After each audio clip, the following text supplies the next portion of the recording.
dari Laut Merah. Oh iya. Ketika subuh menjelang fajar dia mau pergi ke arah Mesir dari Laut Merah, melewati perkebunan kurma, dan Nabi sedang membaca Quran surah Ar-Rahman. Dia tertegun. Ini bacaan apa ini? Sepertinya aku pernah dengar. Seperti perkataan Musa dulu. Dari Rasul ke Nabi Muhammad. Berapa ribu tahun masih hidup. Dia mendengarkan, gak kepanasan itu. Apalagi pas ada ayat Fabi ayyi ala rabbikuma tukadziban, dia tertegun di situ. Maka nikmat Tuhan kamu berdua yang mana? Jin dan manusia. Kuma itu berdua artinya. Jin dan manusia. Yang kau dustai. Wah, tertegun. Akhirnya setelah Nabi membaca Quran, beliau mendekati Nabi dan ingin diajarkan tentang Islam. Dan pada akhirnya mereka semua masuk Islam. Laut. Jadi kalau di laut itu ada ikan ngambang, itu tapi tidak boleh. Karena bangkainya aja halal. Bangkai laut itu halal. Selama itu hewan laut. Beda kalau kambing mati di laut, itu haram. Karena apa? Kambing bukan hewan laut. Itu ya. Ada kambing kelelep di laut. Wah, ini kan apa namanya? Matinya di laut jadi halal. Nggak bisa itu. Karena dia hewan darat. Kalau hewan laut matinya di laut, nah itu menjadi halal. Boleh kita makan dagingnya, nggak perlu disembelih. Satu jin yang memang diizinkan oleh Allah untuk menggoda manusia.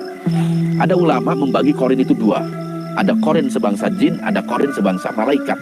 Cuman rata-rata kita nggak menyebut malaikat sebagai korin, tapi malaikat rahmat yang ada di dalam diri kita. Jadi di dalam diri kita itu ada 3 unsur. Unsur manusia itu sendiri, ada unsur api yaitu jin korin, ada unsur cahaya yaitu malaikat rahmat yang ada di dalam diri kita, jin korin. Dan ketika kita sakaratul maut, yang betul-betul kita meninggal dunia, jin korin itu keluar bersama dengan ruh. Dan dia kembali ke pimpinannya. Siapa? Satu pimpinan. Untuk menunggu tugas selanjutnya. Seperti itu.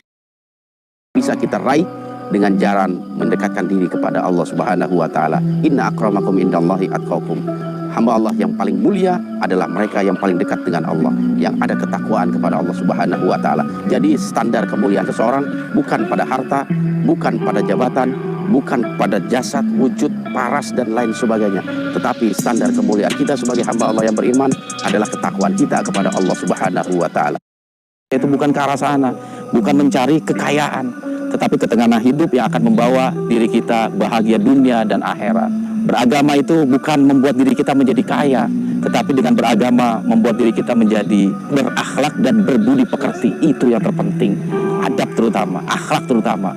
Karena Allah memerintahkan atau mengutus Rasulullah ke muka bumi ini tidak lain dan tidak bukan yutamima makarimal akhlak, ya, untuk menyempurnakan akhlak, baik akhlak kepada Allah, akhlak kepada manusia maupun akhlak kepada makhluk-makhluk yang lain. Utamaan dibanding kita umroh di bulan-bulan yang lain, sesuai dengan sabda baginda Rasulullah SAW. Bahkan keutamaannya itu disejajarkan dengan ibadah haji. Dan balasan bagi mereka yang hajinya mabrur, yang diterima, adalah surganya Allah Subhanahu wa taala. Dan Nabi pernah menganjurkan kepada sahabat wanitanya, ketika tidak melaksanakan ibadah haji bersama Nabi, Nabi berkata atau bersabda, ketika Ramadan tiba, berumrohlah, karena nilainya sama dengan haji. Dan siapa saja di hadis lain itu melakukan umroh di bulan Ramadan, sama juga dia melaksanakan haji bersamaku, kata Nabi. Jadi 2 keutamaannya itu. Makannya pakai tangan kiri, kalau minum pakai tangan kiri lah. Kita bisa tahu seperti itu. Makanya hindari kebiasaan makan minum dengan tangan kiri, karena itu kebiasaan setan. Setan itu selalu mengawali segala sesuatu dengan tangan kiri. Beda dengan kita seorang muslim, awali sesuatu itu dengan sebelah kanan, tangan kanan, memakan, mengambil segala macam, memberi, menerima, pakai tangan kanan. Begitu adabnya. Dari unsur-unsur syirik. Makanya dosa syirik itu merupakan dosa yang paling tinggi setelah durhaka kepada kedua orang tua. Waspadalah terhadap upaya-upaya para syaitan untuk menjerumuskan kita umat Islam dalam perilaku perbuatan musyrik. Ya. Ente sholat berbeda, nggak jadi masalah, sesuai dengan mazhab masing-masing, sesuai dengan keyakinan masing-masing. Kepada imam siapa Anda mau berkiblat, tapi jangan sekali-kali berbeda masalah tauhid kita pada Allah. Nggak boleh. Mazhab manapun tauhidnya tetap satu. Ulama manapun yang ahlu sunnah tetap akidahnya satu. Tidak ada perbedaan. Semua sepakat itu ulama. Begitu kita minta kepada selain Allah, jatuh ke dalam jurang kemusyrikan. Kadang itu yang menjadi doa kita terhambat diijabah sama Allah. Karena apa? Ada tingkah laku musyrik yang kita lakukan. Gak murni kita beragama, itu gak murni. Kita menyembah Allah itu setengah-setengah. Lihat kebutuhan dulu. Kalau doa kita cepat dikabulkan, ya kita nyembah Allah. Kalau doa kita lama bener dikabulin, kita nyari sesembahan yang lainnya. Siapa nih kira-kira yang bisa mempercepat keinginan dia bisa tercapai? Pergi ke selatan. Karena itulah yang hal-hal yang dapat membuat doa kita itu lama diijabah sama Allah.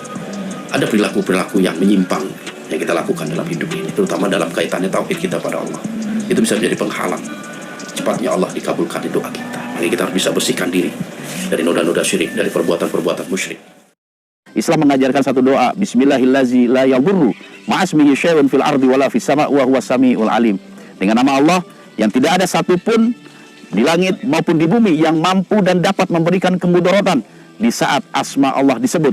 Ya, jadi nggak ada langit maupun di bumi yang mampu memberikan kemudaratan kepada kita selama kita menyebut asma Allah. Ada juga doa, A'udzu bikalimatillahi tammati min syarri ma khalaq.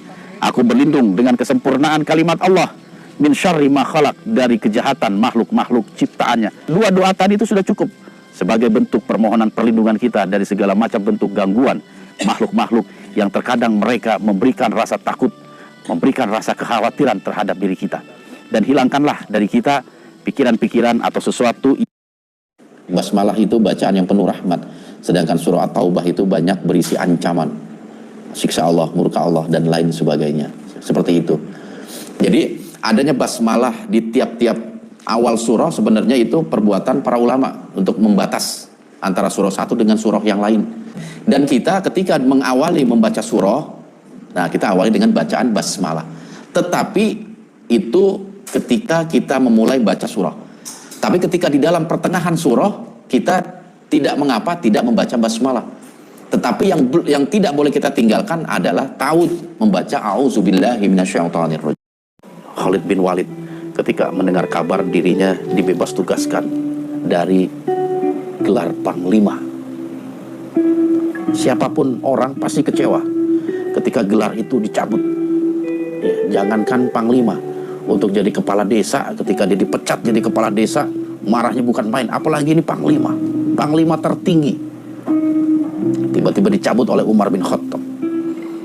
Sehingga sahabat-sahabat Khalid bin Walid sedikit protes, kenapa Khalid sampai dipecat, dipensiunkan dari status panglima? Karena padahal sedang jaya-jayanya itu, tidak ada satupun peperangan yang kalah, tidak ada kekalahan, selalu menang ketika dipimpin oleh Khalid bin Walid. Tapi ketika Khalid bin Walid dipensiunkan menjadi panglima dan dia menerima, ditanya sama sahabatnya, kenapa kau bisa ikhlas seperti itu?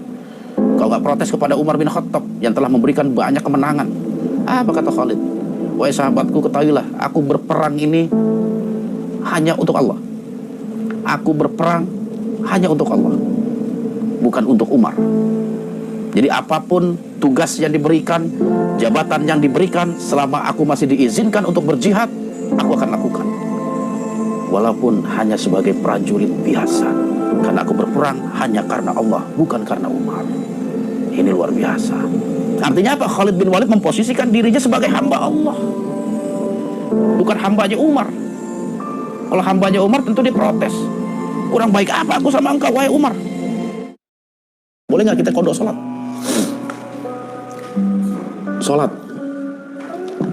Mengkodok sholat. Memang ulama berbeda pendapat tentang masalah kodok sholat. Kalau pendapat saya tetap sholat itu tidak boleh dikodok. Jadi kalau dulu kita pernah meninggalkan sholat, taubat udah. Gak bisa kodok di sholat, dikodok itu. Taubat sama Allah. Yang penting kedepannya jaga sholat kita, jangan sampai sholat kita hilang. Iya, karena kalau kita nggak mengerjakan kewajiban, tentu dosa yang akan kita dapatkan. Seperti itu. Iya.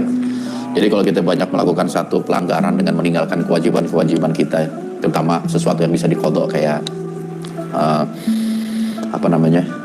berpuasa di bulan Ramadan, itu bisa diganti di bulan yang lain. Maka lakukanlah semampu kita dan seingat kita. Saya lupa, pasti ingat. Nggak mungkin nggak. Gitu. Walaupun nggak tepat gitu loh. Yang penting seyakin kita ini, kayaknya ada sekitar 99 puasa yang saya nggak lakuin. Banyak benar 99. Ya lakukan itu, kodok semuanya. Nah selebihnya kita taubat kepada Allah Subhanahu wa Ta'ala. Dan kita berjanji tidak akan mengulangi perbuatan yang salah seperti itu. Ya, jadi lakukanlah seingat kita. Kurang lebih kayaknya sih sekitar 11. Ya udah, kalau emang yakinnya 11, ganti 11. Oke, jadi doa berbuka itu dibaca ketika tenggorokan dan mulut telah basah dengan air. Ya, jadi doa yang diajarkan oleh baginda Rasulullah SAW ketika berbuka itu zahabat doma'u wa betalatil uruku wasabatul ajru insyaallah gitu. Jadi sebagai ungkapan rasa syukur kita bahwasanya tenggorokan kita ini udah basah gitu loh, dan kita berharap bahwasanya Allah Subhanahu wa taala memberikan balasan dari ibadah puasa yang telah kita kerjakan. Gitu. Lantas bagaimana doa-doa yang sering kita dengar gitu, Allahumma laka sumtu wa bika amantu wa ala rizkika aftartu bi rahmatika ya arhamar rahimin. Nah, sepengetahuan saya doa itu tidak bersumber dari Rasulullah Shallallahu Alaihi Wasallam. Dan salah satu tempat makbulnya doa, kalau ente pengen tahu, adalah ketika berbuka. Itu salah satu tempat makbulnya doa. Dan yang kedua ketika sahur, itu tempat makbulnya doa. Jadi ketika habis sahur, ente langsung minta sama Allah apa yang menjadi kerisauan hati ente itu. Minta ampunan, minta rahmat, minta naik jabatan juga boleh kalau ente mau tuh. Karena apa? Sahur itu tempat mustajabnya doa. Begitu juga ketika berbuka puasa, itu mustajabnya doa. Kita udah umroh, udah merasakan nikmatnya ibadah di 2 kota suci. Ada saudara kita yang rajin ibadah, sholat, dia nggak mampu, tidak memiliki kemampuan untuk umroh. Atas kita umrohkan, kita ada dananya. Karena kita udah dan dia belum, kita umrohkan dia. Dilaksanakanlah umroh oleh si fulan tadi. Dilakukan dengan khusyuk sehingga umrohnya diterima. Allah tidak saja memberikan pahala kepada si fulan, kita yang membiayai pun sama. Diberikan pahala yang sama dengan si fulan. Walaupun kita nggak umroh, walaupun kita hanya bantu uang, tapi pahalanya sama, 100% sama. Tidak mengurangi pahala si fulan dan tidak mengurangi pahala kita. Makanya ketika kita punya uang, kita pengen umrohin seseorang, pilih disortir mana yang kira-kira memang